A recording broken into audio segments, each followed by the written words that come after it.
Sí, ahora sí. Bueno, perfecto. Bueno, ante todo me presento, digamos, obviamente Ricardo Nicolau, aparezco ahí. Hice la especialización durante el año 2021, la especialización en seguridad informática y la maestría en 2022, el año pasado. Y bueno, durante este año, digamos, lo que me propuse fue terminar la tesis, que es lo que estoy dando ahora.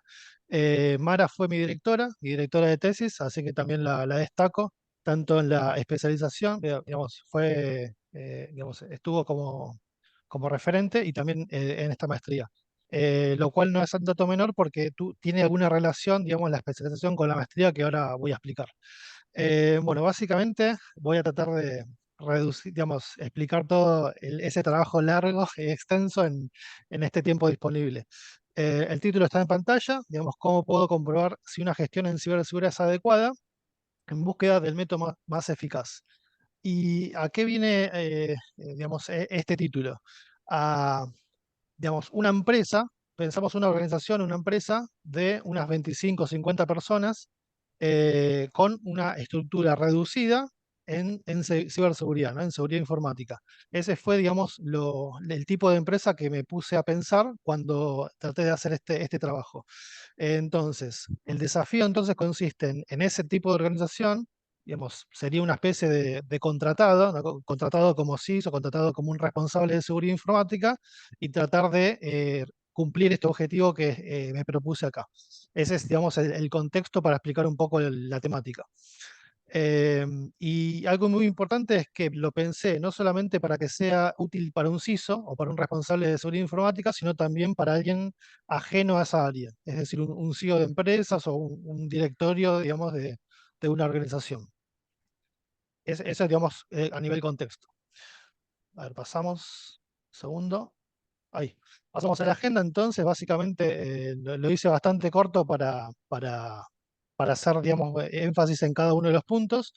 Lo dividí en motivaciones, la primera estrategia, que sería la parte de especialización, abriendo el panorama, lo titulé así, la parte de la maestría, y conclusiones. Ahora vamos una por una.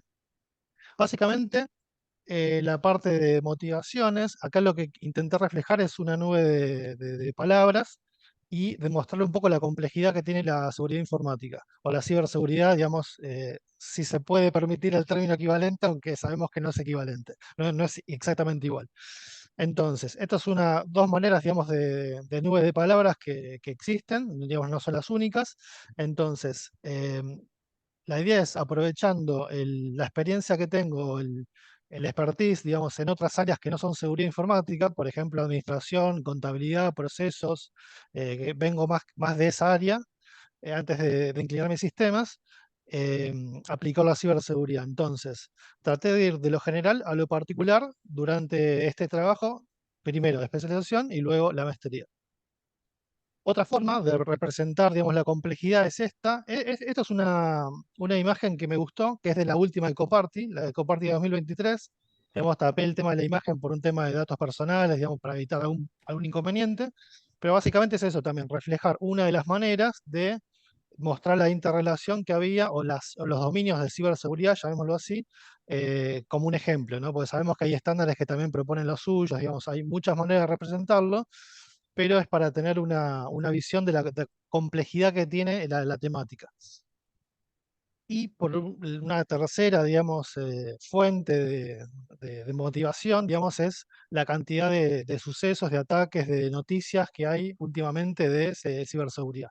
Que hay y que seguirán habiendo, porque sabemos que, especialmente después de la pandemia, la digitalización, digamos, todo lo que conllevó en los últimos años, desarrollo de nuevas tecnologías, em, digamos, los ciberataques llegaron para quedarse, ¿no? Por decirlo de una manera más concreta.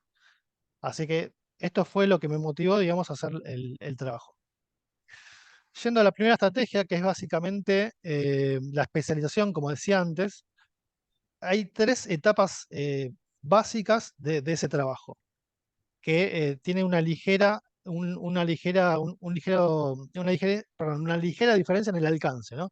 No es ya de eficacia, sino que lo que intenté fue investigar el mercado, las iniciativas que existían en ciberseguridad, luego identificar los controles claves o un modelo de controles claves que existía, digamos, el que más se adecuara al trabajo y desembocar, sea por un lado o por otro, desembocar en las métricas claves, en un modelo de métricas claves, siempre dentro de lo que había en el mercado. Digamos, no me propuse hacer algo propio, sino analizar lo que había, investigar, digamos. Ese es básicamente el trabajo de especialización. Bien, yendo a las iniciativas, que las llamo iniciativas porque hay estándares, hay guías, hay frameworks, hay digamos, distintas denominaciones, normas, etcétera.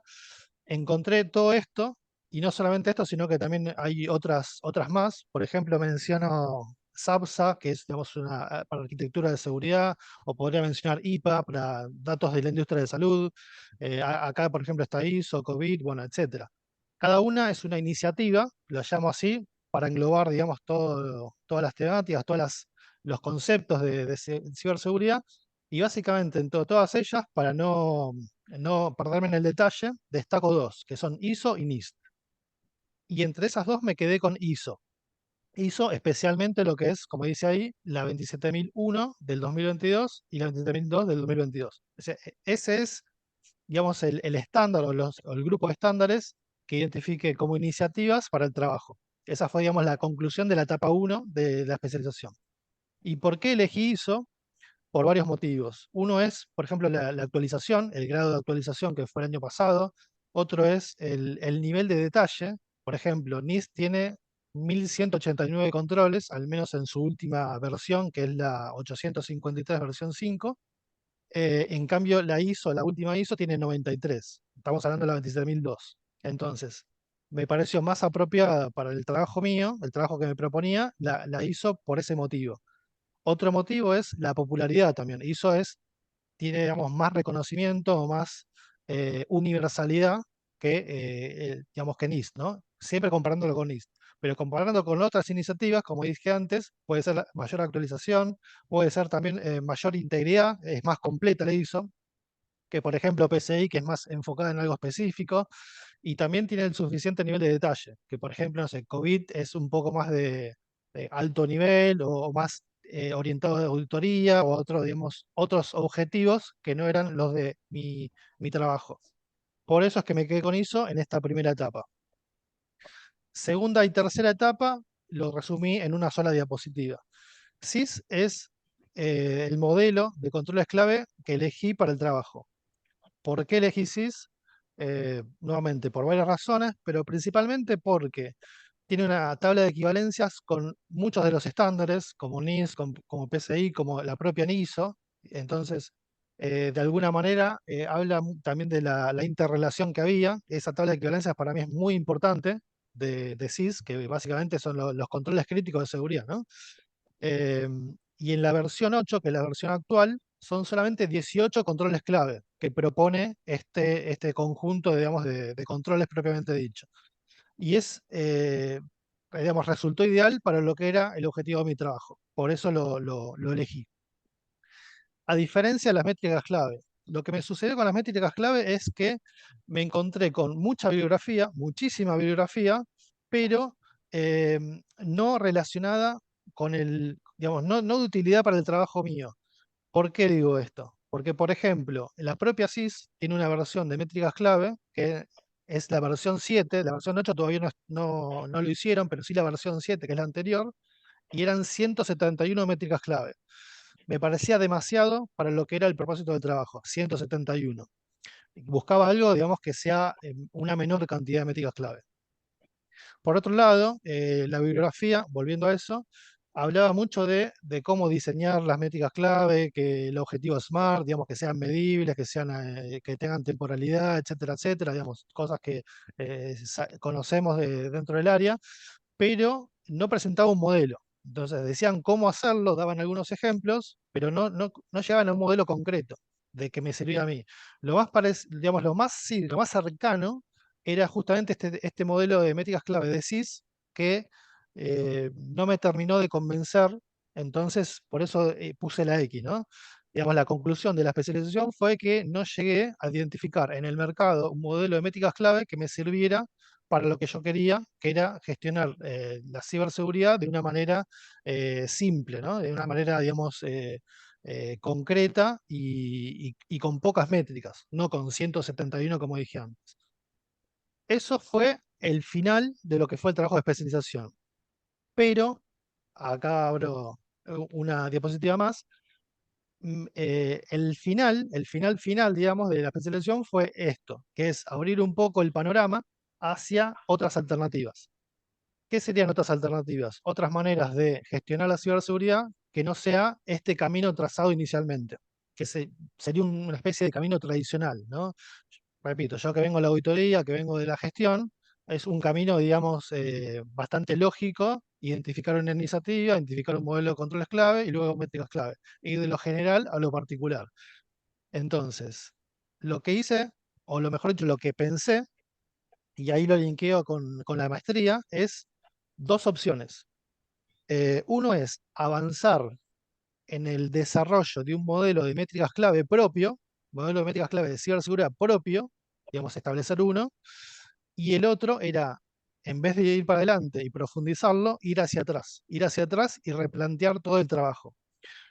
Entonces, ¿en qué consistía el replanteo? En pensar si era la mejor manera, la manera más efectiva de gestionar la ciberseguridad o había otras.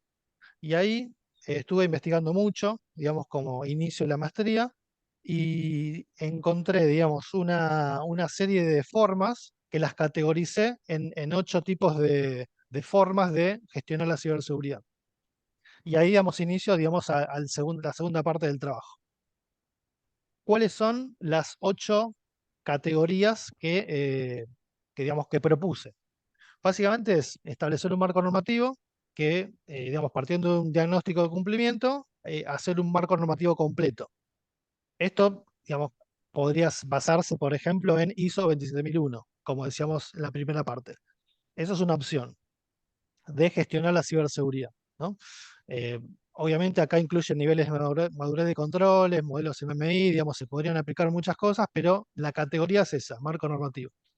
La segunda forma es gestión de ciberriesgo, básicamente con una herramienta por la complejidad que demanda una gestión de ciberriesgo, digamos, con árbol de dependencias, con amenazas, con todo lo que conocemos de ciberriesgos.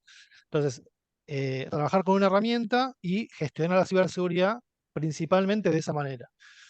Aclaro también que todas estas 8 formas no son excluyentes, digamos. Lo ideal sería poder hacerlas todas, pero como sabemos, los recursos son limitados, el tipo de organización que pensé no era, digamos, una empresa con 1000 personas, sino que era 25 a 50, con recursos limitados, etcétera. Entonces, por eso la idea es, de la materia es básicamente comparar y ver cuál de todas estas será más eficaz, o ese fue el objetivo de la segunda parte. Bueno, la tercera forma, estadísticas simétricas ad hoc, que bueno, después voy a comentar más al respecto de esto. Idealmente con un tablero de Business Intelligence, ¿no? Pero básicamente eso, estadísticas simétricas métricas ad hoc. Esto se linkea un poco con la parte de la especialización, ¿no? Que fue la parte de métricas clave, digamos, es una de las alternativas. La cuarta es el CIEM-ISOC, que básicamente es una herramienta que permita centralizar y responder ante alertas por incidentes. Básicamente es eso. Hoy se llama CIEM-ISOC, mañana se llama de otra manera, pero representando eso que acabo de mencionar. Y las otras 4 alternativas son estas que planteo acá: concientización, digamos, concientización más ciberresiliencia, porque entiendo que son dos conceptos que se interrelacionan, así que los puse dentro de una misma categoría. El sexto es ejercicios de Red Team y Blue Team, que básicamente son prácticas, son, digamos, ataque y defensa. Acá lo pensé desde el punto de vista de MITRE ATT&CK, que digamos, se dedica bastante a esto de simulaciones o mejor dicho, de una especie de toda la experiencia de ataques. Entonces, en base a eso se podría trabajar en Red Team y Blue Team. Acá también podría entrar un pentest, podrían entrar distintas prácticas de ciberseguridad. Séptima es inteligencia artificial, que este es un campo que últimamente se habla bastante y entiendo que se va a seguir hablando. Y la octava es la tercerización. Entonces, como decía antes, son 8 maneras distintas, 8 formas de gestionar la ciberseguridad, y la idea era comparar una con otra, los pros y los contras, analizarlos bien y establecer alguna conclusión final. No me bastó con eso, sino que también incorporé a la maestría una especie de cuestionario a expertos de ciberseguridad. eh, Llegué, digamos, a 13 expertos con, digamos, una categoría bastante alta en organizaciones, que consideré una muestra suficiente, una muestra eh, ah, sí, útil para este trabajo de maestría. Entonces, no solamente hice el análisis propio, sino que también abrí, digamos, el juego hacia expertos para que den también su opinión y debatir al respecto. Y un dato que quiero destacar bastante es que al menos una de estas 8 opciones, digamos, las 8 en algún momento se eligieron. Entonces, no hubo ninguna de estas opciones que no se eligió, lo cual la verdad que me parece bastante atractivo, interesante como debate de qué es más eficaz. Bien, estas serían básicamente las variables sobre las cuales hice el trabajo de análisis. Por ejemplo, voy a hacer algunos ejemplos concretos. Visibilidad del C-Level es más adecuado las estadísticas simétricas ad hoc, porque tiene más visibilidad para, por ejemplo, un CEO de una empresa o un director financiero o lo que fuere. Las tendencias podría ser inteligencia artificial, o un ejemplo de tendencias que se aplican ahí. Costos, en costos podríamos decir un plan de concientización que tiene un costo bajo. Entonces, si únicamente analizo esta variable, podría inclinarme para un plan de concientización, si tuviera un costo bajo. En cambio, si tengo un costo más alto, podría, no sé, aplicar un CIEM, un SOC o otra alternativa. Los tiempos también es una variable que juega bastante. Ahí, por ejemplo, la tercerización, si tengo poco tiempo, eh, a ver, todo en un campo hipotético, ¿no? Podría, digamos, acelerar los tiempos con una tercerización, o incluso si tengo un bajo nivel de madurez, la tercerización podría ser más efectiva que otra alternativa, ¿no? En esa situación, si fuera la única variable analizada. Pero bueno, cuestión que es que analicé estas 6 variables principalmente, eh, producto de todo lo que estuve investigando, y según lo que se toma en cuenta, se puede inclinar por una u otra alternativa. Y eso es digamos, la riqueza del trabajo de maestría, al menos mi opinión, ¿no? Bien, estos básicamente eh, digamos, algunos gráficos que pude realizar que son útiles para el trabajo, que es el perfil de personas entrevistadas, que principalmente es CISO, que eso es lo que yo quería, digamos que cuando salga al mercado, lo que más entreviste sean CISOs. De hecho, dentro del campo otros, también hay gente que se consideró director o directora de ciberseguridad, lo cual sería un equivalente a CISO, si lo queremos ver así. Entonces, más del 50% se podría decir que encaja dentro de la categoría de CISO. Luego gerente, y entre otros podría ser también socios de empresas y algún jefe de ciberseguridad, pero siempre el campo de ciberseguridad. Y otra cosa que quise destacar del trabajo, digamos, del cuestionario, es este de que la mayoría mantuvo las opciones a corto plazo con respecto al mediano plazo. Es decir, si elegía concientización, por ejemplo, como más efectivo, a mediano plazo mantenía la misma opción, lo cual me pareció interesante. Y también interesante que hubo casi un tercio de las personas que cambiaron esa decisión inicial de corto plazo. Bien, pasando entonces a lo que sería, ya entrando a las conclusiones, un poco antes de las conclusiones, este es un análisis cuantitativo de las 8 opciones. Lo explico brevemente. El corto plazo, que es la primera columna, básicamente lo que hice fue preguntar las 2 opciones que consideraban más eficaces. Entonces, por ejemplo, si decían concientización y gestión de ciberriesgos, valía un punto por cada voto de esa opción elegida. Esa sumatoria, digamos, sería 14, perdón, sería 26 porque eran 13 personas, ¿no? Entonces suma 26. Son 2 opciones elegidas por cada persona. Luego el mediano plazo también vale un punto por la opción elegida, pero ahí no estaba la restricción de 2. Entonces podían ser 2, podían ser 3, podían ser 4 opciones. Por eso no da la cuenta exacta. Pero sí suma un punto cada elección, cada voto.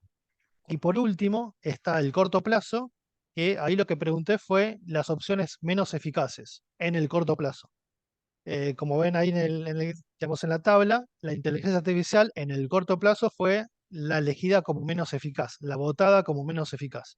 Y por eso cada voto en esa forma, digamos, tenía un punto negativo, por considerarla menos eficaz.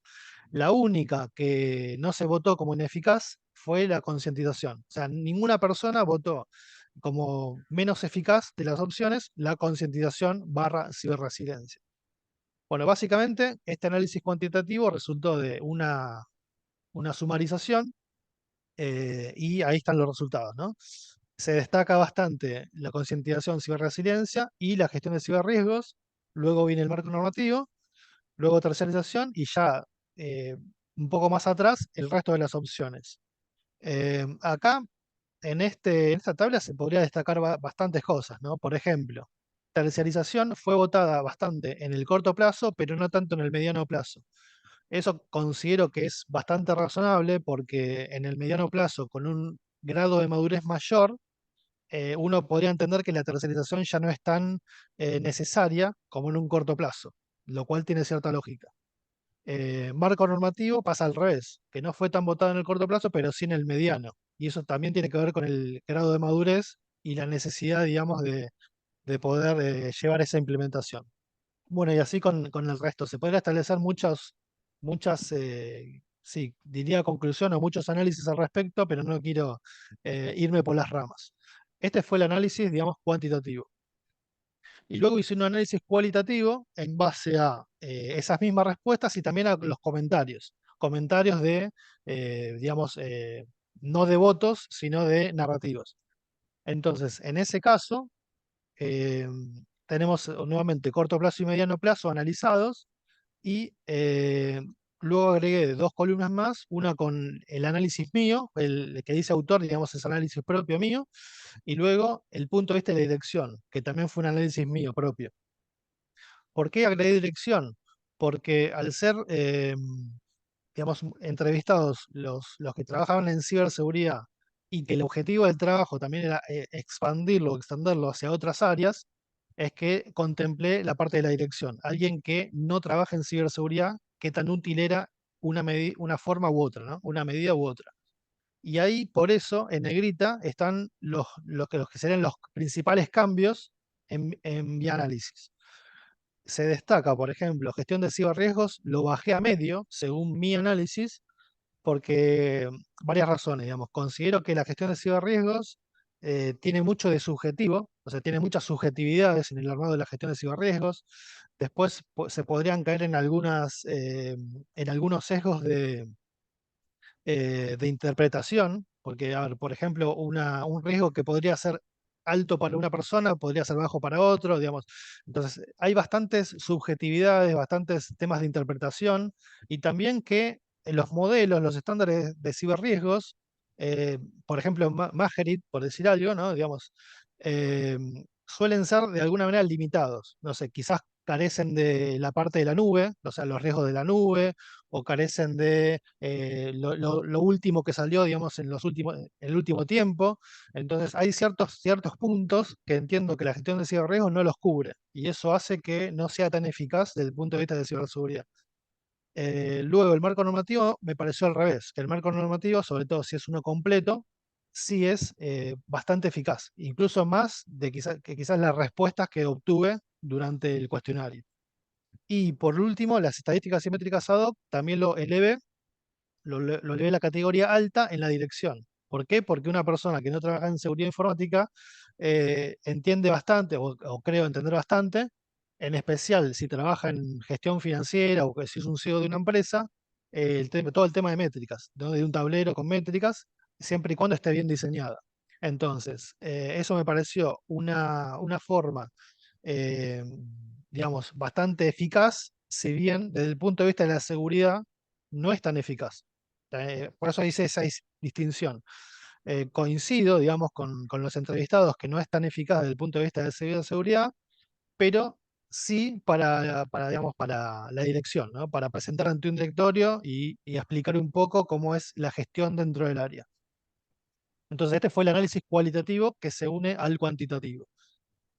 Y por último, esto para hacer un breve resumen, acá, digamos, pongo las principales sí, conclusiones, los principales puntos de hallazgo, llamémoslo, respecto al trabajo.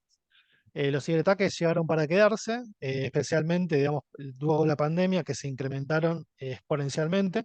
Existen buenas alternativas de gestión, lo cual representa un objetivo, digamos, algo deseable que se planteó al inicio del trabajo, encontrar buenas alternativas de gestión.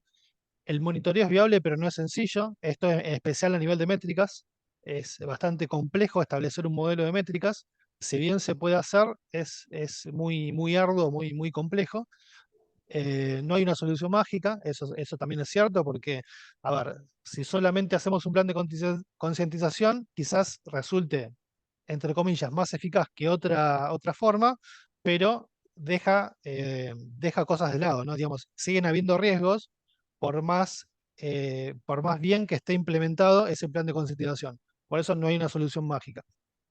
Y la mejora continua es fundamental, digamos, de alguna manera alineado, es una conclusión alineada al punto anterior, de que no hay una solución mágica. Hay que mejorar continuamente, eh, eligiendo o seleccionando la forma que sea.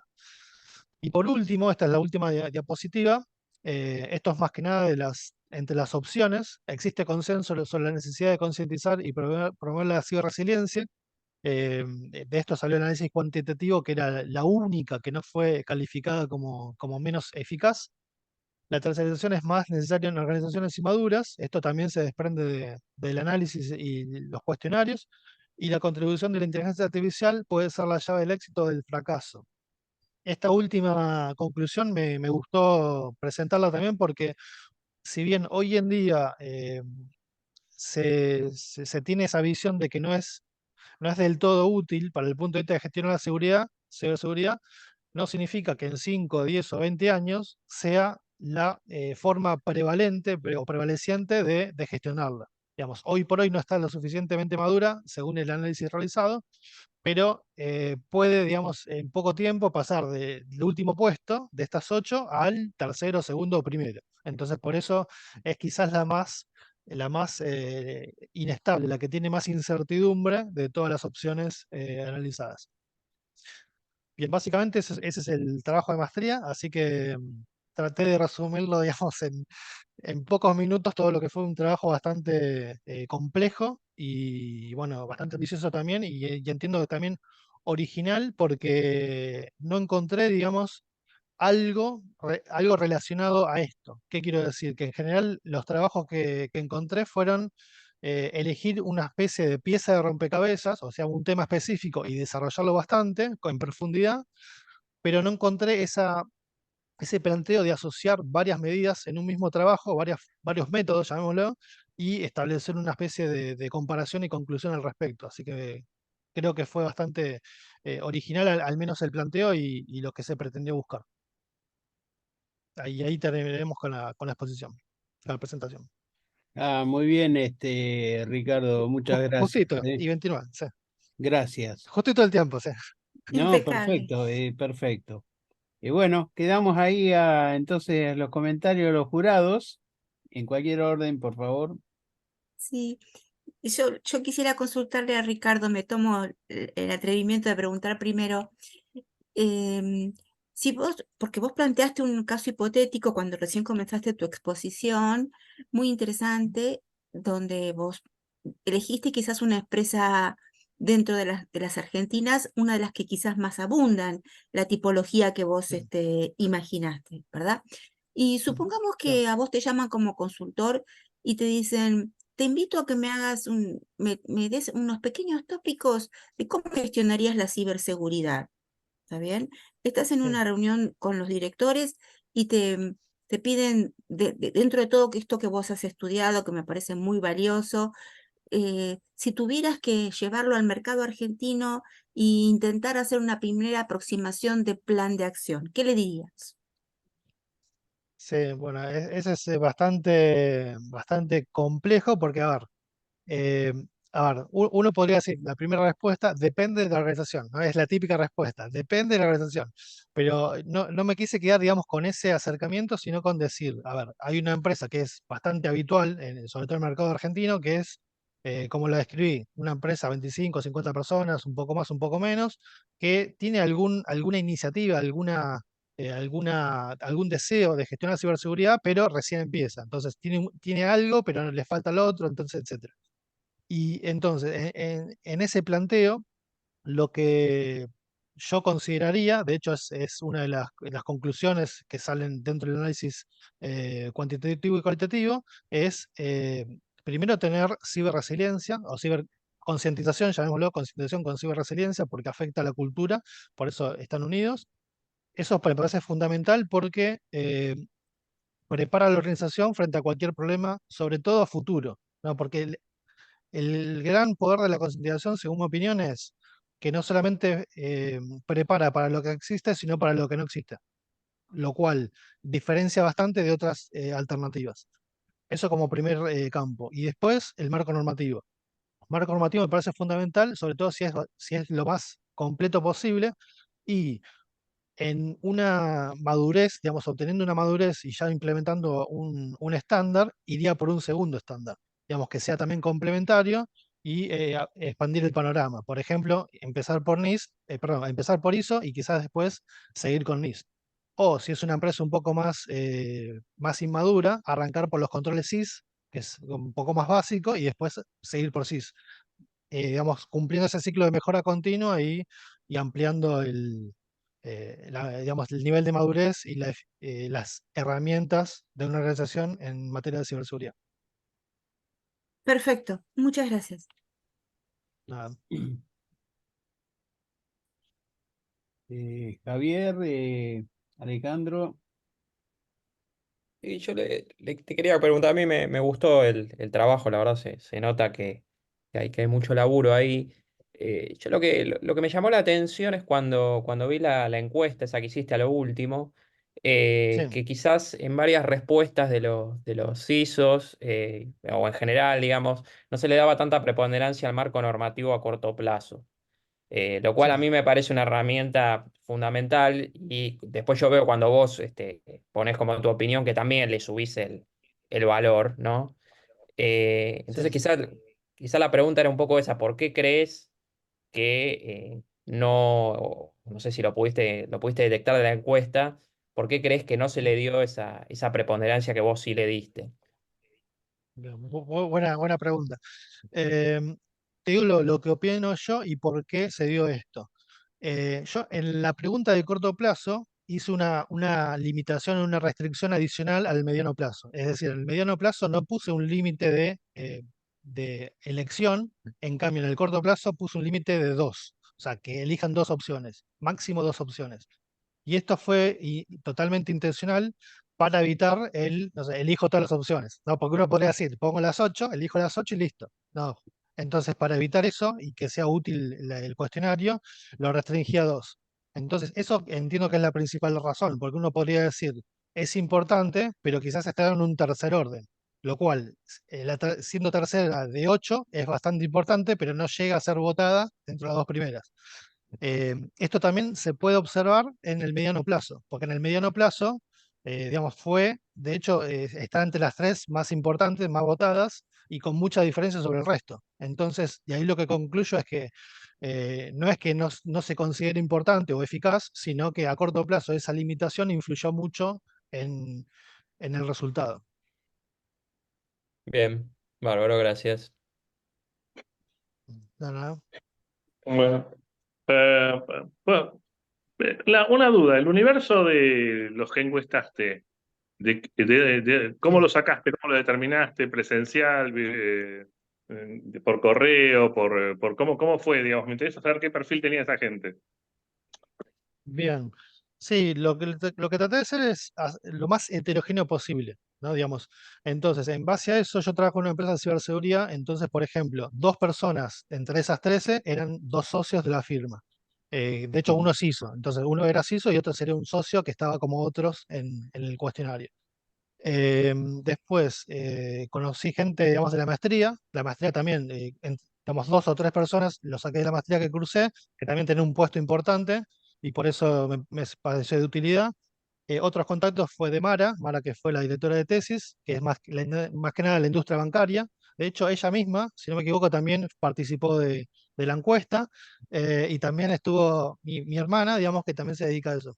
así que ella es directora, digamos, en el área de ciberseguridad en una empresa, así que también estuvo. Entonces, lo que intenté hacer fue eso, ser lo más heterogéneo posible, pero tener una muestra representativa de casos para que no alterara mucho si eran 13, si eran 15, si eran 20, que más, digamos, que el resultado no se modificara demasiado. Ujú. Bien. Eh, ¿Miraste los frameworks que tienen los frameworks livianos que tienen en Europa para las pequeñas y medianas empresas, que también tienen adaptado España, o el lugar de ciberseguridad para pequeñas y medianas empresas que tiene el NIST? Sí, a ver, analicé a ver, con diferente grado de detalle, pero analicé el tema de NIS, analicé, por ejemplo, DORA, que DORA, digamos, es un, digamos, para datos que se aplican en Europa, mismo las guías de INCIBE, que las guías de INCIBE también se basan mucho en algún tipo de estándares que se aplican en Europa. Claro, pero Digamos, yo me directo o refiero indirectamente estuve, no sí, a la norma general, sino la norma para pymes. Tienen normas aligeradas sí, para pymes en Europa y en Estados Unidos. A eso me sí. refería. No, a ver, ¿Esa la viste pymes o no? puntualmente, digamos, no, Sí. como un estándar de ciberseguridad, no, digamos, con ese nombre no. Pero Bueno. bueno, sí, digamos, indirectamente lo cubrí con esto que estaba mencionando, ¿no? Por ejemplo, INCIBE, que sé que trabaja mucho para pymes, de hecho tiene políticas para pymes, Ujú. digamos, toda la documentación, lo que trabaja, está bastante alineado con eso. Pero pues, no como un marco específico de ciberseguridad. Ah, claro. Y la otra, digamos, no es que me parece bien que hables de la concientización en primer lugar y demás, pero en realidad el cumplimiento de cualquier norma ISO hace que uno tenga que tener un plan anual de capacitación de la gente y demás, con lo cual, digamos, digamos, Sí, es como de cajón. Si vos estás haciendo una norma ISO, decir que vas a capacitar y hacer, generar conciencia es como inevitable, digamos, en cualquier norma. Que vos agarrás una norma ambiental o agarrás una norma de ensayos de cualquier cosa o una norma de calidad, en todas tenemos que tener programas de mejora continua, digamos, y eso tiene que sí, estar documentado y la gente, y toda la gente, todo el personal los tiene que tomar, digamos. Digo, me sí. pareció como redundante decir que en una norma ISO el primer punto importante es, digamos, que la concientización es como inevitable, digamos, ¿no? Ya. Sí, ahí, mira, déjame decir mi opinión también, que a ver, no coincido, digamos, totalmente, entiendo lo que comentás, pero no coincido del todo por la siguiente razón. Digamos, yo trabajé, de hecho, es un área de las que me desempeño en ciberseguridad, la parte de marco normativo, y en base a la experiencia, digamos, que tengo, mucha o poca, digamos, la experiencia que tengo, encontré que las organizaciones en general forma parte, digamos, la concientización o capacitación, mejor dicho, de cumplimiento, pero se limitan a lo que dice el estándar. Entonces, no es que hacen un enfoque, digamos, demasiado profundo en lo que es concientización, sino que, por ejemplo, dicen, y hago estas 5 temáticos, o 10, o las que fueren, y newsletter. Y con eso cumplo el punto. Y para mí eso no es concientización. Entonces, no sé si me explico bien. Eh, digamos Sí, que sí. forma parte del cumplimiento del estándar, pero la forma en que implementan eso es más que nada para cumplir y no para concientizar realmente. Entonces, para concientizar realmente, ¿qué se podría hacer? Además de esos newsletters, digamos, se podría hacer cursos, se podría hacer talleres, se podría hacer simulaciones de phishing, se podría, eh, digamos, tener distintos tipos de audiencia con distintos tipos de medios utilizados, etcétera. Digamos, hay una infinidad de recursos dentro de lo que es concientización y lo que me parece a mí es que si se enfoca en el cumplimiento normativo, se pierde mucho de eso, ¿no? Que es más de capacitación que de concientización. Al menos, repito, es mi opinión de eso y por eso lo propuse como algo separado del marco normativo. Claro. Pero es Por mí cierto lo está, que decís que es una temática de marco normativo. por mí es suficiente. Eh, Sí, sí, es suficiente. Alejandro, ¿está bien? Sí, sí, para mí está Ah, perfecto. bueno, si me permiten, off the record, ¿no? Por supuesto, off the record. Me gustaría hacer un aporte matemático al tema. En la En el manejo, digamos, de las encuestas cualitativas que armaste y que tienen mucha respuesta subjetiva, hay una forma de poner un poco en vereda la confiabilidad de las respuestas. Y eso lo da la estadística no paramétrica. Específicamente el uso de coeficiente de concordancia. Los coeficientes de concordancia permiten no medir la veracidad de la unión, digamos, general de las respuestas cualitativas, que son subjetivas, sino más bien cuál es el grado de ajuste entre ellos.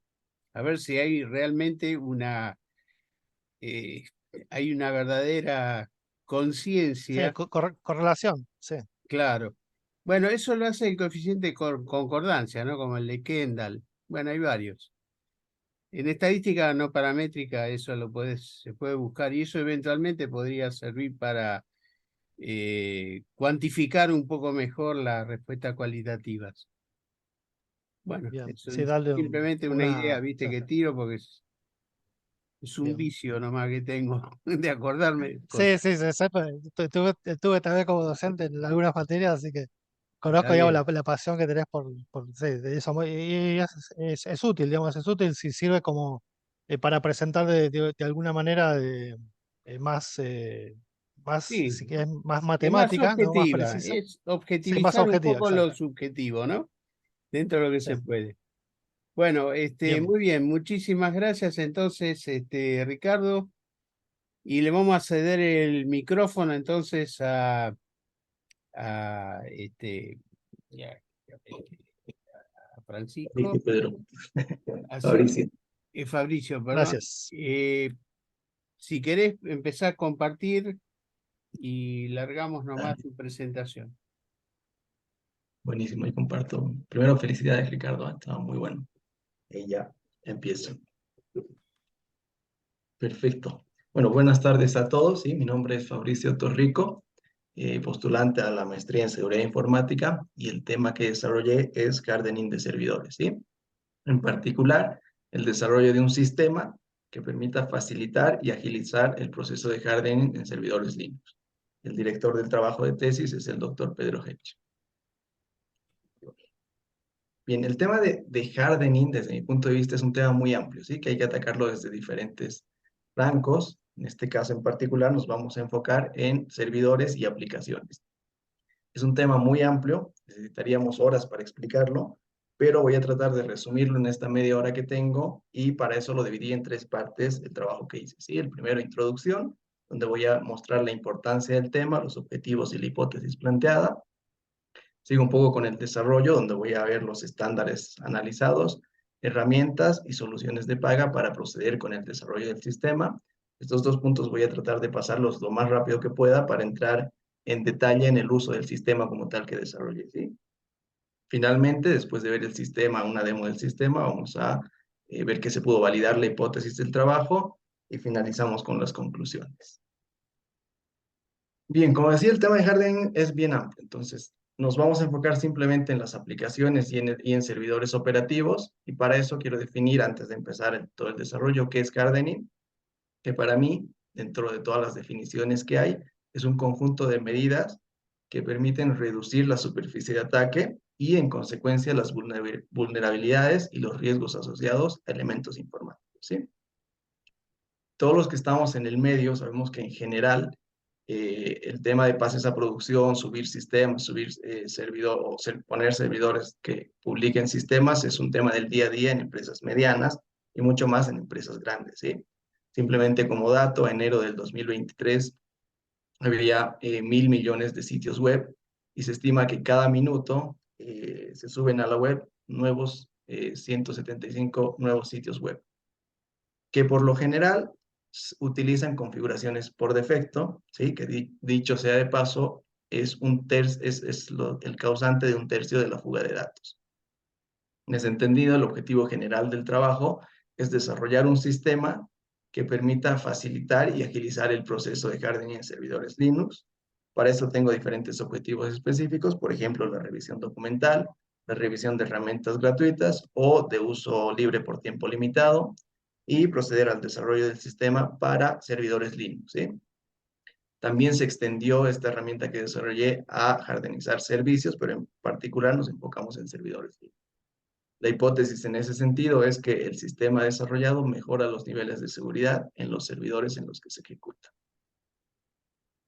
Un poco para desarrollar, y entro totalmente de acuerdo con Ricardo con que decía que hay muchos frameworks, muchos estándares, pues lo mismo pasa en el tema de hardening, ¿sí? Hay, por ejemplo, el estándar CIS, que es, o más bien la organización CIS, que es una organización sin fines de lucro, que tiene el CIS Benchmark, que es un conjunto de guías agrupadas en más de 25 productos que dan lineamientos y buenas prácticas para hardenizar servicios, ¿sí? Tiene otro proyecto también, que es el CIS Build Kits, que propone herramientas para automatizar el proceso de hardening a través de GPOs para temas Windows y script para servidores Linux. Si bien tiene una alternativa gratuita, la versión completa es de paga y tiene un precio anual para consultarlos que oscila entre $5,000 a $22,000, ¿sí?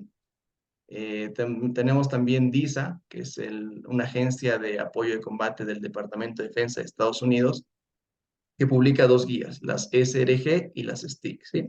Las SRG con lineamientos generales y los lineamientos STIC con lineamientos más específicos. Por ejemplo, los SRG dan estándares para sistemas operativos de servidores, y una guía STIC podría dar lineamientos para un sistema operativo Ubuntu 18.04, por poner un ejemplo.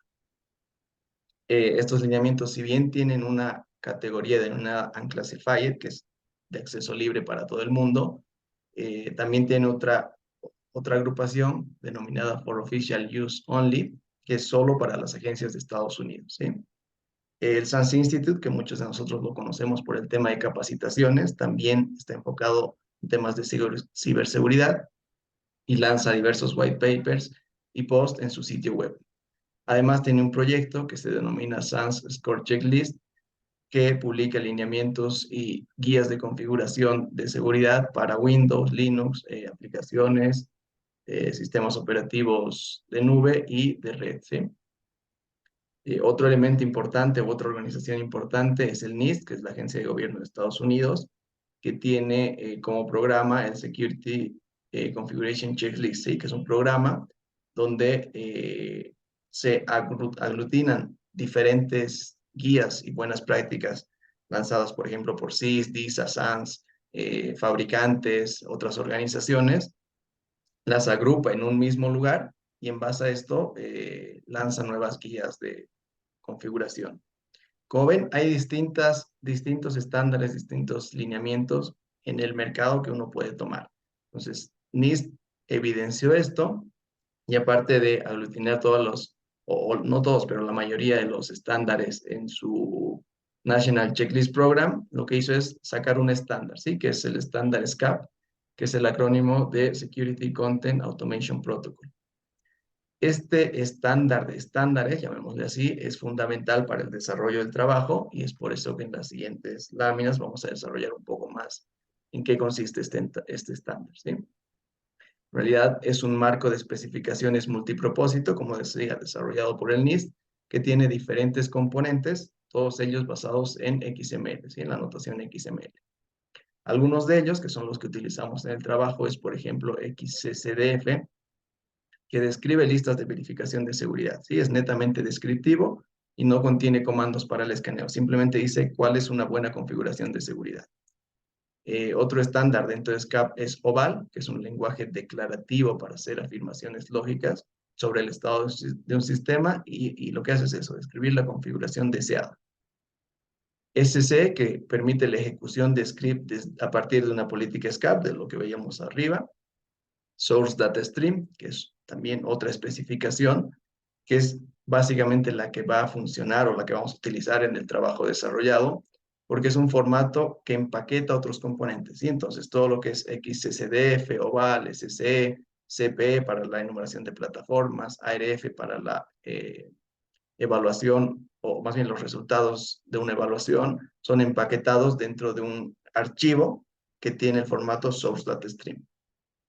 Entonces, como estándar tenemos SCAP, Y como herramienta hemos utilizado OpenSCAP, ¿sí? Que es básicamente eso, es un conjunto de herramientas y estándares. Ahí la aclaración es open source, este código abierto es de uso libre, que está diseñado para evaluar y medir y garantizar la seguridad de los sistemas. Todo esto basado en el marco de especificaciones SCAP. Una herramienta principal de OpenSCAP es OpenSCAP Base, que es básicamente una interfaz de línea de comandos que permite leer el contenido de SCAP, estos archivos DS que decíamos, para realizar los escaneos y ejecutar las remediaciones. Todas estas guías que son desarrolladas por CIS, STIC, PCI para el tema de tarjetas de crédito, por ejemplo, y otras organizaciones, son escritas en formato SCAP y están contenidas en un repositorio que administra el SCAP Security Guide, ¿sí? Que es un proyecto de código abierto que contiene todas estas políticas. Entonces, ¿cuál es la ventaja de utilizar SCAP y OpenSCAP versus enfocarnos solamente, por ejemplo, en PCI o en CIS o en STIC de DISA? Es que tenemos en un repositorio buenas prácticas y recomendaciones que dan otras entidades, ¿sí? Hasta ahí tenemos todo listo para el desarrollo, pero además utilizamos OpenSCAP SSH, que es una herramienta que forma parte del paquete de OpenSCAP Utils, que lo que hace es ejecutar estos escaneos y remediaciones basados en hardening de manera remota con el protocolo SSH. ¿Sí? Hasta ahí un poco qué herramientas utilizamos o vamos a utilizar para el desarrollo del trabajo y qué estándares nos van a servir. Ahora, analizamos también 3 soluciones de paga, esto para entender qué es lo que los fabricantes hacen en el mercado, ¿sí? En base a esto, obtuvimos diferentes recomendaciones, diferentes elementos que nos sirvieron para el desarrollo del sistema. Y es eso básicamente lo que muestra acá. Si bien todos ellos están enfocados a hardening de servidores, tienen particularidades que son bastante interesantes y nos ayudaron a desarrollar el sistema. Por ejemplo, Calcom Hardening es una herramienta israelí que permite la ejecución de hardening basada en agentes. Se instala un programa en cada cliente y tiene un modo aprendizaje, ¿sí? Que permite saber qué impacto va a tener cierta configuración antes de ser aplicada. Ahí como dato nada más, el costo de esta herramienta es de $40,500 anuales, ¿sí? Otra herramienta es Runcast Analyzer, que es de un proveedor de Londres, enfocado en entornos virtualizados y nube, que implementa o permite implementar el estándar CIS, STIC, GDPR y HIPAA, ¿sí? Este puede trabajar con o sin agentes, depende del administrador, y permite una generación de scripts para ser ejecutado de manera local en cada servidor. Finalmente, la tercera herramienta evaluada es Config OS Command Center, que es una aplicación de escritorio que se instala en Windows, pero que permite la evaluación y hardening de servidores Windows, Linux y dispositivos de red Cisco, ¿sí? En este caso, esta solución trabaja sin agente y está enfocada en STIC y CIS. Y algo interesante de esta solución es que tiene un método de reversión. Es decir, si yo realizo una configuración y algo salió mal, puedo hacer un rollback, ¿sí? Es un poco los lineamientos y los insumos que tuvimos para el desarrollo del sistema, y el sistema básicamente, con el diagrama que podemos ver, es lo que hace, ¿sí? Tenemos 2 tipos de usuario, uno que es administrador y otro que es auditor, que puede acceder a estos módulos. Lo hemos denominado sistema de hardening centralizado y tiene un módulo de gestión de políticas, perfiles y reglas. Ahí aprovecho para hacer la aclaración. Todos los documentos data stream que tenemos contienen políticas, ¿sí? Es una política para nosotros. Este documento contiene dentro varios perfiles y estos perfiles aplican una o más reglas. Después tenemos la gestión de clientes, que para nosotros un cliente es un servidor que vamos a hardenizar, un módulo de ejecución de escaneos, un módulo de ejecución de hardening como tal, que lo va a hacer de manera remota, un módulo para revisar los resultados y, bueno, un módulo de gestión de usuarios que lo debería tener todo el sistema, ¿no? Todo la interacción entre el cliente, es decir, todos los que vamos a hardenizar, y el servidor, es a través del protocolo SSH, ¿sí? Entonces, si el cliente ejecuta el protocolo SSH, es suficiente para poder hardenizar el servicio. No necesitamos instalar ningún otro agente. Y el flujo que va a seguir en general el administrador del sistema cuando lo utilice es este, ¿sí? Inicia y carga una política que, como decía anteriormente, es un archivo data stream del protocolo SCAP. Esta política contiene diferentes perfiles que podamos utilizar por defecto, o si deseamos podemos personalizar un perfil. Personalizar un perfil básicamente es agregar o quitar las reglas que contiene la política. Una vez definimos qué perfil vamos a utilizar, agregamos un cliente, uno o varios clientes, ¿sí? Que básicamente es establecer los datos del servidor, su nombre, su dirección IP, su usuario y contraseña, a través del cual nos vamos a conectar vía SSH, y asociarle uno o más perfiles que vamos a utilizar. Después de eso, lo que debería hacer el administrador es ejecutar el escaneo, revisar los resultados, que también están en formato OpenSCAP, ejecutar el hardening de servidores de manera remota a través de SSH y revisar los resultados. Este es un ciclo de mejora continua, ¿no? Entonces, probablemente esta ejecución va a ser continua cada semana, cada mes, ahí lo definirá el administrador. En general, en las pruebas que se hicieron, los resultados de subir un archivo DataStream y ejecutar la remediación de manera remota fueron exitosos, pero hay ciertos archivos o ciertos perfiles dentro del archivo DataStream que generan que el script se detenga antes de finalizar. Por ejemplo, si tenemos 10 reglas y en la regla 3 se detiene, entonces las restantes 7 reglas no se ejecutan. Para esos casos, lo que hicimos es que el sistema permite exportar el script de remediación, que el administrador comente o elimine la línea que genera conflictos y lo ejecute de manera local en el servidor a hardenizar, ¿sí? Este es un poco el diseño del sistema. Y lo que quiero hacer es básicamente mostrar el sistema, ¿sí? Voy a hacer una demo de su uso. Así que esta es la interfaz de usuario, ¿sí? Aquí nos vamos a loguear con las credenciales de un usuario de tipo administrador. Voy a acceder. Voy a ver si ahí el servidor está prendido, si me dan 2 segundos.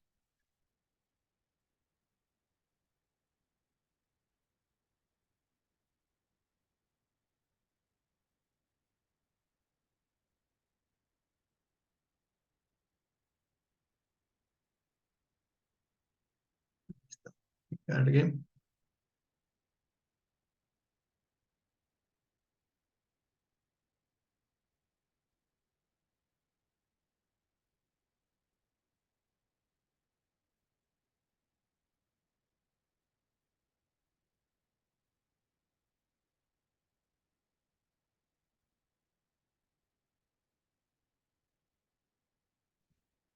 Voy a volver a entrar.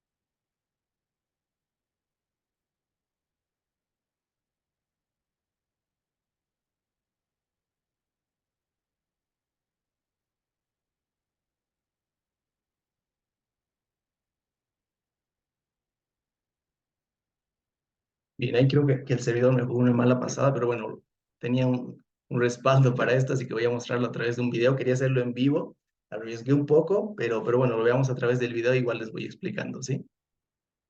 Ahí ingreso al sistema, perdón. Ahí vamos a darle play. Lo que hago es ingresar al sistema con las credenciales, ¿sí? Y lo que se ve es el sistema con sus 3 principales interfaces, ¿sí? La parte izquierda, el menú principal, la parte superior, un módulo para cambiar los datos, y en la parte del medio, la interacción con el sistema como tal.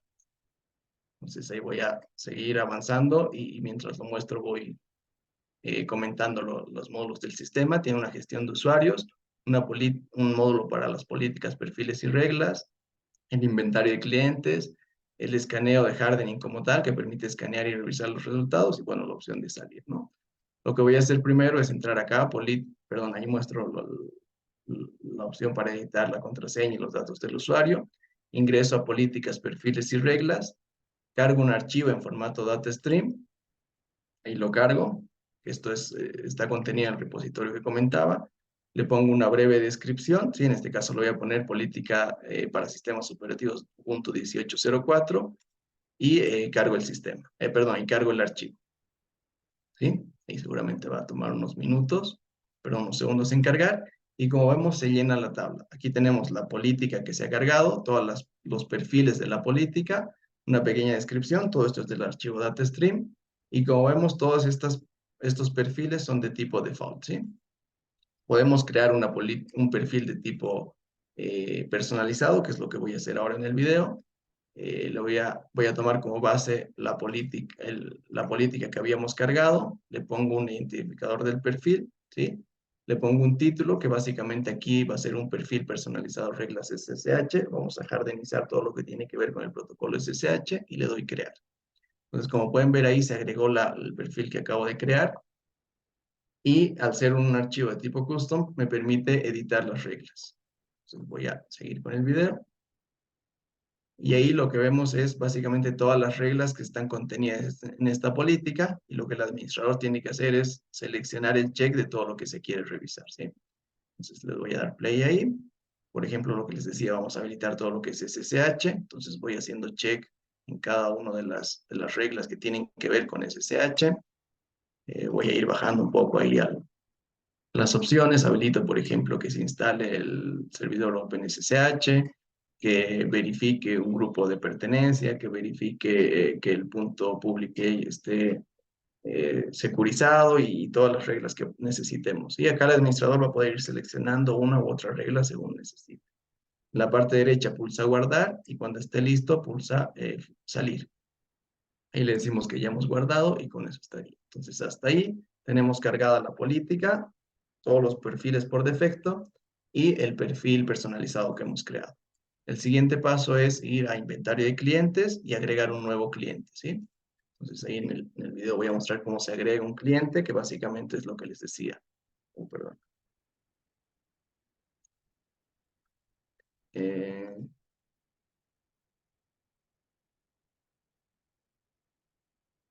Ahí se ve.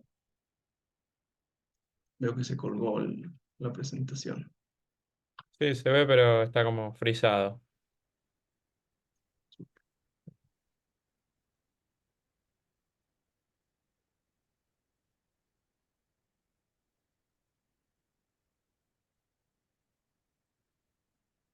Y lo veo igual frisado, así que voy a poner el video directo, perdona, me está jugando una mala pasada ahí. La computadora, bueno, ahí sigo, el tema del nuevo cliente, agrego la descripción del cliente, la dirección IP del cliente, el usuario y la contraseña, que esto es opcional, si quiere ponerlo el administrador lo pone, si no, no lo pone y le va a pedir cada que ejecute el escaneo. Selecciona el perfil a asignar, que en este caso vamos a seleccionar dos perfiles, uno por defecto y el perfil que hemos seleccionado, ¿sí? Creamos el usuario como tal o el cliente, y el siguiente paso es ir al escaneo como tal. Entonces ahí voy a parar un momento simplemente para mostrarle, esto es el cliente que hemos creado, la dirección IP, la política y el perfil, y lo que debemos hacer, a partir de aquí el usuario lo único que hace es pulsar escanear, ¿sí? Entonces vamos a escanear, por ejemplo, con la política por defecto. Le damos, establecemos alguna nota del escaneo, por ejemplo, un escaneo post instalación. Ejecutamos el escaneo, ahí seguramente está trabajando el sistema por detrás, conectándose al equipo remoto y ejecutando el escaneo. Y con eso estaría, ¿no? Ahí, perdón, voy a volver unos segundos atrás. Ahí me dice que ya se ejecutó el escaneo, acá en la parte inferior. Y podemos ver los resultados del escaneo o ejecutar el tema del hardening. Primero vamos a ver los resultados del escaneo. Como les decía, el reporte está todo en formato OpenSCAP, entonces podemos revisar los resultados que haya tenido el escaneo. Por ejemplo, en este caso en particular, 23 de las reglas ejecutadas pasaron exitosamente, 17 no fueron cumplidas y 4 tuvieron algún tipo de error. Podemos revisar las reglas en diferentes formatos, por ejemplo, por severidad, incluso algún estándar que necesitemos, el 853, PCI DSS, bueno, el que necesitemos lo seleccionamos y ahí vemos los resultados del escaneo, ¿sí? Cuáles han pasado, qué severidad tiene. Si queremos ver más detalle, pulsamos el botón como veíamos en el video y ahí, por ejemplo, tenemos la regla que se ha ejecutado, si ha fallado, si ha sido exitoso, qué revisa, todo eso, ¿no? ¿Qué estándar está asociado a esta regla? Hay varios elementos descriptivos. Tras realizar eso, lo que hacemos es ejecutar el escaneo, ¿sí? Perdón, ejecutar el hardening. Entonces pulsamos acá el botón rojo, ejecutar hardening, lo que les decía. Por detrás, lo que hace el sistema es conectarse con su cliente, llevar el archivo, el script de configuración, ejecutar el script con permisos de superusuario y borrar el archivo de ejecutar. Entonces, no deja ningún tipo de rastro en el cliente. Y como podemos ver, tras haberlo ejecutado, podemos ver acá un botón celeste nuevo que se crea, donde se ven los resultados del hardening como tal. Pulsamos el botón celeste y aquí vemos todo el código que se ejecutó remotamente en el cliente y los resultados que se obtuvieron, ¿sí? Si en algún caso, lo que les decía, se tuvo algún error y no se ejecutaron todos, pulsamos el botón descargar script, acá se descarga y podemos nuevamente, o podemos abrir en todo caso el archivo, el script que se ha ejecutado, ahí lo estoy mostrando. Vemos qué regla ha fallado, la podemos comentar, borrar o revisar qué es lo que hace el script antes de ejecutarlo, copiarlo remotamente, o más bien copiarlo al equipo remoto y ejecutarlo en local, ¿no? Básicamente eso, los resultados que se obtuvieron, lo que voy a hacer es post ejecución del script, ejecutar nuevamente el escaneo. Entonces vamos a tener los resultados antes del hardening y después del hardening, ¿sí? Y ahí vamos a poder evidenciar que con el uso del sistema, lo que hace el sistema es mejorar todo el tema de configuraciones de seguridad. Ahí se ejecutó ya el escaneo. Voy a pulsar nuevamente a ver los resultados. Y ahí se evidencia que teníamos 23 que habían pasado antes del hardening y después de ejecutar remotamente el hardening ya son 26 las reglas que han pasado, ¿sí? Probablemente ahí hay que ir ejecutando otros perfiles, otras políticas, otra serie de reglas que permitan, bueno, ahí simplemente para mostrar que antes era 23 y ahora es 26, que permitan mejorar el tema de configuraciones de seguridad, ¿sí? Entonces, a grandes rasgos es lo que hace el sistema. Voy a volver a la presentación ya para cerrar. Volver a abrirla en todo caso porque se cerró.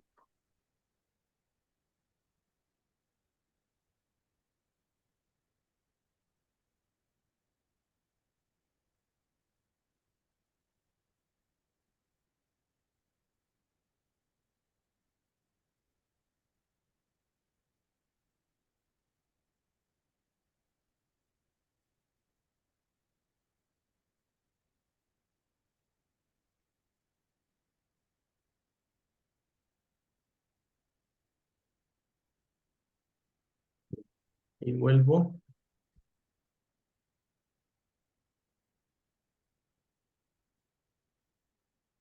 Perfecto, ahí veíamos el tema de la demo, que me falló, ahí la memoria RAM creo que faltó un poco para que pueda ejecutar el sistema, pero bueno, no importa, por suerte teníamos el video ahí de respaldo.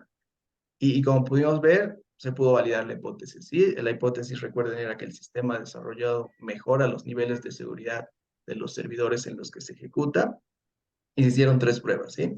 Ejecutar el análisis de hardening con un sistema operativo recién instalado, sin ninguna configuración más, todo por defecto. Después se ejecutó el escaneo, como vimos en la demo, y se ejecutó nuevamente el escaneo tras la jardinización, y en general, en promedio, la mejora fue de 9.91%, ¿sí? Además, como les decía, en algunos casos, algunas políticas generan que si un script no se ejecuta por completo, las reglas restantes no se apliquen. Entonces lo que se hizo es exportar todos los archivos de configuración y ejecutarlos localmente, y tras realizar esa acción, las mejoras en términos de seguridad en configuraciones fueron del 33.62%, ¿sí? Entonces ahí podemos ver un poco en detalle la tabla, tal vez no vale la pena entrar línea por línea, pero podemos ver que se aplicaron a 5 de 5 perfiles que contiene la política, y en promedio mejoró en un 9.91 y 33.62%, como decía. Es un poco el desarrollo del trabajo, ya entrando a las conclusiones, y en términos generales, podemos decir que SCAP será, si es que no es ya, el estándar base para todo el proceso de hardening, principalmente procesos de hardening automatizados, y OpenSCAP como herramienta base para la aplicación del protocolo SCAP, ¿sí?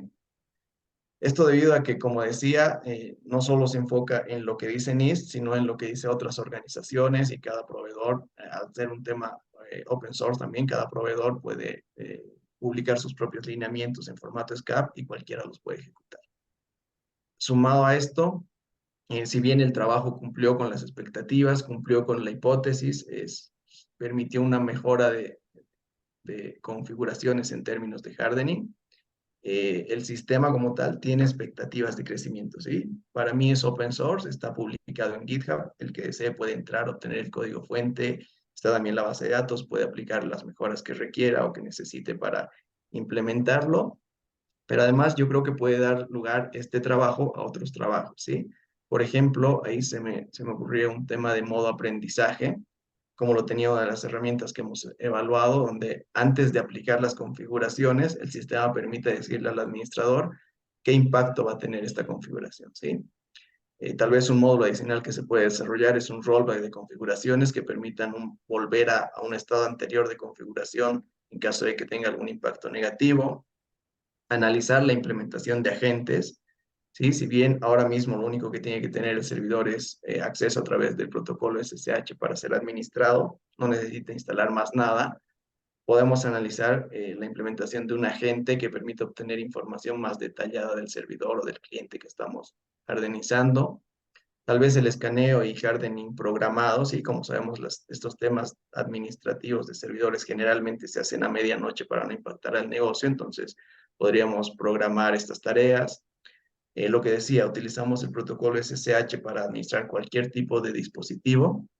Entonces, todo lo que es Linux y algún dispositivo que utilice SSH puede ser hardenizado, pero tal vez otro módulo adicional puede ser la implementación de un elemento de módulos que permitan hardenizar servidores Windows, ¿sí?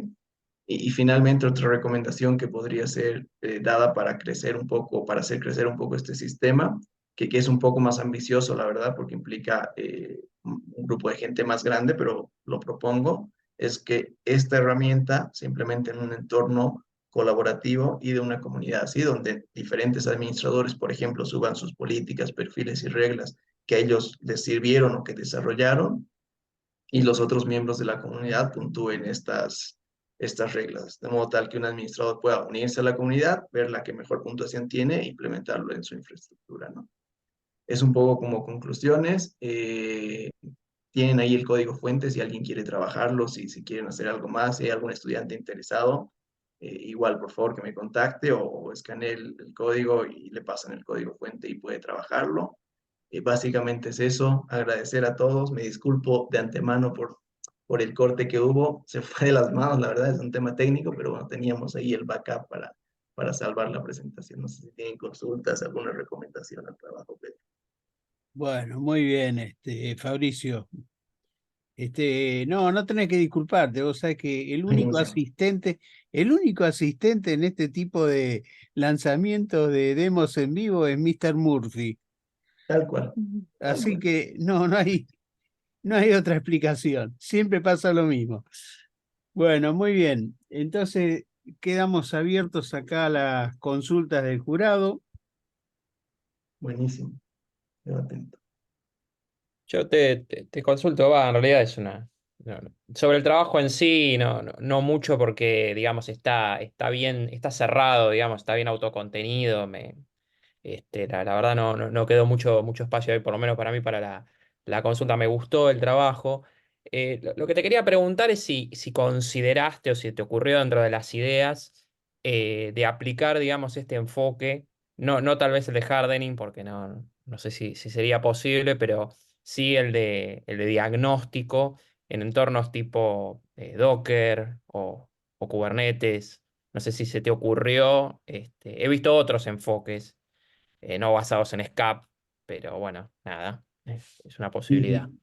Gracias, Alejandro. En realidad sí, a ver, mi idea principal era para hacerlo era hacerlo para entornos virtuales, simplemente servidores físicos o virtuales con VMware o cualquier otra tecnología de virtualización. La siguiente etapa, o sea, al desarrollar el trabajo dije, porque justo estoy haciendo una implementación de Docker como contenedor, dije, sería bueno hacerlo para contenedores. Pero la verdad es que estaría bueno como siguiente paso hacerlo específico para contenedores un módulo, pero tal vez no sea necesario, porque planteaba en el trabajo, al final, si tiene acceso a través de SSH, un servidor que esté como contenedor en Docker o Kubernetes va a poder ser administrado. Ahora, entiendo un poco tu pregunta, ¿no? Que no sea solo hardenizar a través de SSH, sino a través de comandos de Docker, por ejemplo, ¿no? No sé, incluso tener un YAML que tenga todos los archivos de configuración y se ejecuten todos los Dockers contenidos. La verdad es que lo pensé, la respuesta inmediata durante el desarrollo de trabajo fue, tiene SSH, lo puedo administrar independientemente de si es Kubernetes, Docker o cualquier otra tecnología, la de Amazon, por ejemplo, que entiendo que tiene otra para contenedores. Así que lo dejé ahí, pero sí estaría bueno para un futuro desarrollo utilizar alguna herramienta que en particular se enfoque en contenedores. Buenísimo, gracias. A ti, Alejandro. Fabricio, yo te consulto, entre paréntesis, quiero destacarte que está muy bien que hayas tenido caminos alternativos frente a las posibilidades de dificultad tecnológica. Eso habla muy bien de tu forma de enfocar el trabajo. Y ¿lo llegaste a probar en cuántas oportunidades esta herramienta que desarrollaste? Gracias, Virginia. En realidad, como demo, muchas oportunidades, pero te doy un comentario adicional. Yo trabajo en el área de seguridad de la información en una entidad financiera y justo nos hacía falta esto. Entonces, estamos en un proceso de implementación. Ya hicimos las pruebas en un ambiente controlado de preproducción, ni siquiera de test. Test ya lo pasamos, de hecho, en un ambiente de preproducción en servidores Linux y de momento está funcionando bastante bien. Estamos, digamos, viendo algunos elementos adicionales. Por ejemplo, esto está en PHP, ¿sí? Entonces, estamos haciendo el ethical hacking al servidor como tal para que no sea una fuente de ataque, pero como herramienta ya está probado y está funcionando. Bien, bien. Adelante, Javier, si querés consultar, preguntar algo. Sí, a mí me gustó el trabajo, me parece que sí que es un estándar que se está usando ahora. La, la pregunta es que en tu experiencia, este tema de que cuando estás probando la herramienta del hardening resulta alguna configuración de la cual tenés que hacer rollback, si eso pasó, no pasó, si es frecuente, eso quería preguntarte, o sea, si, cuántas veces dio, como digamos, pudo, digamos, si, cuántas veces tuviste que meter mano para resolver un rollback, digamos. A ver, voy a comentar un poco mi experiencia ya en la parte laboral, que es algo que hacemos, no a diario, pero por lo menos 2 o 3 veces al mes lo hacemos. Hacer un rollback, a ver, el proceso que nosotros seguimos es toda configuración en el trabajo, ¿no? Toda configuración la aplicamos en un entorno de preproducción y si todo va bien, pues lo pasamos en producción. O sea, en producción nunca nos ha pasado porque en preproducción fue probado, como debería ser. Pero la verdad es que en preproducción tener problemas y necesidad de hacer rollback es, no sé, no tengo datos, digamos, una bitácora que sigamos, pero yo creo que por lo menos en un 20 o 30% de los casos se da. ¿Cómo lo hacemos actualmente? Siempre que vamos a aplicar una nueva configuración, sacamos un snapshot del servidor, aplicamos toda la configuración y si algo falla, volver al punto de restauración. Pero si la herramienta me da la posibilidad de hacer un rollback sin necesidad de hacer un snapshot con el servidor y todo esto, estaría buenísimo, ¿no? Por eso lo planteo como Sí, una mejora. porque ahí sería bueno el tema de que estuviera dockerizado, digamos, que te permitiría hacerlo mucho más ágil, digamos. Totalmente de acuerdo, totalmente. Perfecto. Bien, por mí sí, ok. Genial, gracias Javier, Virginia, Alejandro por las preguntas. Bueno, muy bien, Fabricio, muchas gracias. Lo que vamos a hacer ahora es, en orden, primero voy a cortar la grabación.